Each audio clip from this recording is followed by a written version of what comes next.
Friends, welcome back to R V tailoring and R embroidery. ಇವತ್ತಿನ ನಿನ್ನೆ ವಿಡಿಯೋದಲ್ಲಿ ನಾನು ನೋಡ್ತಿದ್ದೀರಾ ಯಾವ ರೀತಿ ಸ್ಟಿಚಿಂಗ್ ಮಾಡ್ಕೊಳ್ಳೋದು ಹಾಫ್ ಬೀಡನ್ನು ಅಂತ ತೋರಿಸ್ಕೊಟ್ಟಿದ್ದೆ. ಅದೇ ಹಾಫ್ ಬೀಡನ್ನು ಇಟ್ಕೊಂಡು ಒಂದು ಬುಟ್ಟ ಡಿಸೈನನ್ನು ಹೇಗೆ ಮಾಡೋದು ಅಂತ ನಾನು ಈ ವಿಡಿಯೋದಲ್ಲಿ ತೋರಿಸ್ಕೊಡ್ತೀನಿ. ಹಾಗಿದ್ರೆ ಬನ್ನಿ ಶುರು ಮಾಡೋಣ. ಫಸ್ಟು ಆ್ಯಸ್ ಇಟ್ ಈಸ್ ನಾವು ಲಾಕನ್ನು ಮಾಡ್ಕೋಬೇಕು. ಕಾಣಿಸ್ತಿದೆಯಾ? ಲಾಕನ್ನು ಮಾಡ್ಕೊಳ್ಳೋಣ. ಮಾಡ್ಕೊಂಡಿದ್ದಾದ ನಂತರ ಸೆಂಟರಲ್ಲಿ ಒಂದು ಈ ಬೀಡನ್ನು ಸೇರಿಸ್ಕೊಳ್ಳೋಣ.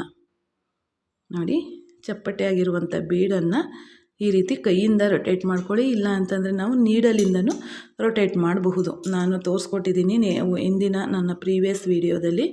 ಈಗ ನೋಡಿ, ಈಗ ಇದಾದ ನಂತರ ಪುನಃ ಈ ಬೀಡ್ಗಳನ್ನು ತಗೋಬೇಕು. ಸುಮಾರು ಡಿಸೈನ್ಸ್ ಬೀಡ್ಸ್ಗಳಿದೆ ಫ್ರೆಂಡ್ಸ್. ನಿಮಗೆ ನೀವು ಕಲಿಬೇಕು ಅಂತಂದಾಗ ನಿಮಗೆ ತುಂಬಾ ಹೆಲ್ಪ್ ಆಗುತ್ತೆ ಇವೆಲ್ಲ. ನೀವು ಎಲ್ಲ ಕಲಿತಾದ ನಂತರ ಇದನ್ನು ನೀವು ನೋಡಿದ್ರೆ ಇದನ್ನೇ ಹೇಗೆ ನಾವು ಸ್ಟಿಚ್ ಮಾಡ್ಕೊಳ್ಳೋದು ಹೇಗೆ ನೋಡಿ. ನಾನು ಸ್ಟಿಚ್ ಮಾಡ್ತಾ ಇರುವಂಥದ್ದನ್ನು ನೀವು ಅಬ್ಸರ್ವ್ ಮಾಡ್ಕೋಬೇಕು. ಇದನ್ನೇ ಹೇಗೆ ಸ್ಟಿಚ್ ಮಾಡ್ಕೊಳ್ಳೋದು ಅನ್ನುವಂಥ ಕನ್ಫ್ಯೂಷನ್ಸ್ ನಿಮಗೆ ಬರಬಾರ್ದು ಅಂತೇಳಿ ನಾನು ಈ ರೀತಿ ಎಲ್ಲ ಡಿಸೈನ್ಸ್ ಎಲ್ಲ ತೋರಿಸ್ಕೊಡ್ತಿದ್ದೀನಿ. ಇಷ್ಟು ನಿಧಾನವಾಗಿ ಇಷ್ಟು ಎಲ್ಲ ರೀತಿಯ ಬೀಡ್ಸ್ಗಳನ್ನು ಡಿಸೈನ್ಸನ್ನು ಎಲ್ಲೂ ಹೇಳ್ಕೊಡಲ್ಲ ಅಂತ ನಾನು ಹೇಳ್ತೀನಿ. ಆದಷ್ಟು ಇಷ್ಟು ಡೀಟೇಲಾಗಿ ಹೇಳ್ಕೊಡ್ತಾ ಇರುವಂಥ ವೀಡಿಯೋಸ್ಗಳನ್ನು ಮಿಸ್ ಮಾಡ್ಕೋಬೇಡಿ. ನೋಡಿ,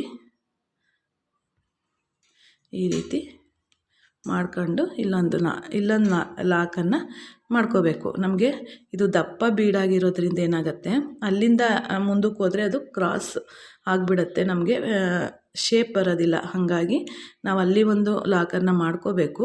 ಮಾಡ್ಕೊಂಡಿದ್ದಾದ ನಂತರ ನೆಕ್ಸ್ಟ್ ಒಂದು ಚೈನನ್ನು ಹಾಕ್ಕೊಂಡು ನೋಡಿ ಈ ರೀತಿ ಇದಾಗ್ಬಿಡುತ್ತೆ. ನಾವು ನೋಡ್ಕೋಬೇಕು. ನೋಡಿ, ಈ ರೀತಿ ಇಟ್ಕೊಂಡಾಗ ಟುಲಿಪ್ ಅನ್ನೋ ಕಡೆಗೆ ನೋಡ್ಕೋಬೇಕು. ಇಲ್ಲ ಅಂದರೆ ಏನಾಗುತ್ತೆ ನೋಡಿ, ಎಷ್ಟು ಸತಿ ಕಳ್ಕೊತಲ್ವ, ಅದೇನಾಗುತ್ತೆ ನಮಗೆ ಗ್ರಿಪ್ಪು ಸಿಗದೆ ಹೋಗುತ್ತೆ. ಹಂಗಾಗಿ ಈಗ ನೋಡಿ, ಈಗ ಇಲ್ಲಿ ಇಟ್ಕೊಂಡ್ವಿ ಅಲ್ವಾ, ಇಟ್ಕೊಂಡು ಆದ ನಂತರ ನಾವು ಈ ಬೀಡನ್ನು ಅಲ್ಲಿ ನೋಡಿ ಇಟ್ಕೊಂಡಿದ್ದಾದ ನಂತರ ಬೀಡನ್ನು ಸೇರಿಸ್ಕೋಬೇಕು. ಜೊತೆಗೆ ಅದನ್ನು ಕರೆಕ್ಟಾಗಿ ರೊಟೇಟನ್ನು ಮಾಡ್ಕೋಬೇಕು. ಈಗ ನೋಡಿ, ಇದು ಈ ರೀತಿ ಆಯ್ತಲ್ವ. ಈಗ ಇಲ್ಲಿ ಒಂದು ಲಾಕನ್ನು ಇಲ್ಲಿಂದ ತೆಗಿಬೇಕು. ನಮಗೆ ಸುತ್ತ ರೊಟೇಟ್ ಬೇಕು ಅಂತಂದರೆ ಮುಂದಕ್ಕೆ ಲಾಕನ್ನು ಮಾಡ್ಕೋಬೇಕು.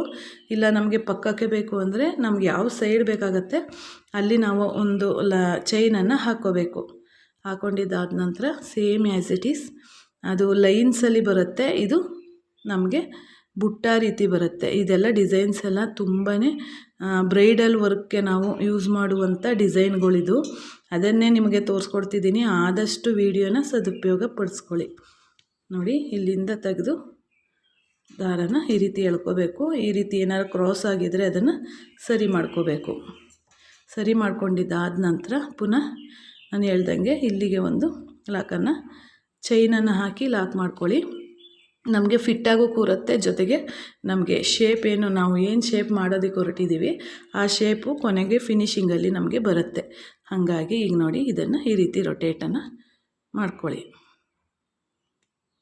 ನೀಟಾಗಿ ಈ ರೀತಿ ಎಳ್ಕೊಂಡು ರೊಟೇಟನ್ನು ಮಾಡ್ಕೋಬೇಕು.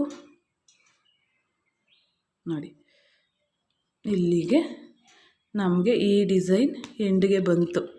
ನೋಡಿ, ಇದು ಯಾವ ರೀತಿ ಕಾಣಿಸುತ್ತೆ ಅಂತ ನೀವೇ ನೋಡ್ಬೋದು. ಇದು ಯಾವ ರೀತಿ ಬುಟ್ಟ ಡಿಸೈನಲ್ಲಿ ಬರುತ್ತೆ. ಈ ಬುಟ್ಟ ಡಿಸೈನನ್ನು ನೀವು ನೆಕ್ಲೈನಿಂದ ಡಿಸೈನ್ ಮಾಡಿಕೊಂಡು ಬುಟ್ಟಗಳನ್ನ ಎಲ್ಲೆಲ್ಲಿಗೆ ಹೇಗೆ ಸೇರಿಸ್ಬೇಕು ಅನ್ನೋದನ್ನು ನೀವೇ ನೋಡಿರ್ತೀರ. ಈಗೆಲ್ಲ ನೀವು ಕಸ್ಟಮರು, ಈಗ ನೀವು ಕಲಿಯೋ ಮೊದಲೇ ನೀವು ಬೇರೆ ಬ್ಲೌಸನ್ನು ನೀವು ವರ್ಕ್ಗೆ ಕೊಟ್ಟು ನಾವು ಸ್ಟಿಚಿಂಗಿಗೆ ಮಾಡಿಸ್ಕೋಬೇಕು ಅಂತ ಹೋದಾಗ ಡಿಸೈನನ್ನೆಲ್ಲ ಸರ್ಚ್ ಮಾಡಿ ಕಂಡುಹಿಡ್ದು ಇದೇ ಡಿಸೈನ್ ಬೇಕು ಅಂತ ಕೇಳುವಂಥವರೇ ಕಸ್ಟಮರ್ಸ್. ಹಾಗಾಗಿ ನಿಮಗೆ ಗೊತ್ತಿರುತ್ತೆ ಈ ಬೀಡನ್ನು ಎಲ್ಲೆಲ್ಲಿ ಹಾಕ್ಕೋಬೇಕು, ಹಾಕಿಸ್ಬೇಕು ಅಂತ. ಹಾಗಿರುವಾಗ ಎಲ್ಲೆಲ್ಲಿ ಹಾಕಬೇಕು ಅನ್ನುವಂಥ ಬೀಡ್ಗೆ ಯಾವ್ಯಾವ ಬುಟ್ಟ ಡಿಸೈನ್ ಬರುತ್ತೆ ಅಂತಲೂ ನಿಮಗೆ ಗೊತ್ತಿರುತ್ತೆ. ನೀವು ಇದನ್ನು ಮಾಡೋದಕ್ಕೆ ಯಾವುದೇ ಆರಿ ವರ್ಕರ್ ಆಗಬೇಕಾಗಿಲ್ಲ. ಆರಿ ವರ್ಕರ್ಗಿಂತ ಹೆಚ್ಚಾಗಿ ಸರ್ಚನ್ನು ಮಾಡುವಂಥವರೇ ಬ್ಲೌಸ್ ಸ್ಟಿಚಿಂಗ್ ಮಾಡಿಸುವವರು. ಹಾಗಾಗಿ ಈಗ ನೀವು ಹೊಸ್ದಾಗಿ ಕಲಿತಾ ಇರುವಂಥವರಿಗೆ ನಿಮ್ಗೆ ಈಗಾಗಲೇ ಎಷ್ಟೊಂದು ಬ್ಲೌಸನ್ನು ನೀವು ವರ್ಕ್ ಮಾಡಿಸಿರ್ತೀರ. ಹಾಗಾಗಿ ಎಲ್ಲೆಲ್ಲಿ ಈ ಬುಟ್ಟ ಆಗ್ಬೋದು, ಈ ಬುಟ್ಟ ಆಗ್ಬೋದು, ಈ ಬುಟ್ಟ ಆಗ್ಬೋದು, ಇದಾಗ್ಬೋದು ಎಲ್ಲೆಲ್ಲಿ ಬರುತ್ತೆ, ಮತ್ತು ಈ ಬುಟ್ಟ ಬಂದು ಯಾವುದೆಲ್ಲ ಬ್ರೈಡಲ್ ಡಿಸೈನ್ಗೆ ಬರುತ್ತೆ ಅಂತ ನಿಮಗೆ ಗೊತ್ತಿರುತ್ತೆ. ಹಾಗಾಗಿ ಈ ರೀತಿ ನಾವು ಈ ಬುಟ್ಟ ಡಿಸೈನನ್ನು ಡಿಸೈನ್ ಮಾಡ್ಕೊಳ್ಳುವಂಥದ್ದು. ಹಾಗಿದ್ರೆ ಈಗ ನೋಡಿದ್ರಲ್ವ ಯಾವ ರೀತಿ ಬಂತು ಅಂತ. ಹಾಗಿದ್ರೆ ಇಲ್ಲಿಗೆ ಈ ವಿಡಿಯೋನ ಮುಗಿಸ್ತಿದ್ದೀನಿ. ಧನ್ಯವಾದಗಳು friends. Thank you for watching. Thank you. ಆದಷ್ಟು ವಿಡಿಯೋನ ಶೇರ್ ಮಾಡಿ ಅಂತ ಹೇಳ್ತಾ, ಹೊಸ್ದಾಗಿ ನೋಡ್ತಾ ಇರುವಂಥವ್ರು ನಮ್ಮ ಚಾನಲನ್ನು ಸಬ್ಸ್ಕ್ರೈಬ್ ಮಾಡ್ಕೊಳ್ಳಿ ಅಂತ ಹೇಳ್ತಾ, ಥ್ಯಾಂಕ್ ಯು ಫಾರ್ ವಾಚಿಂಗ್.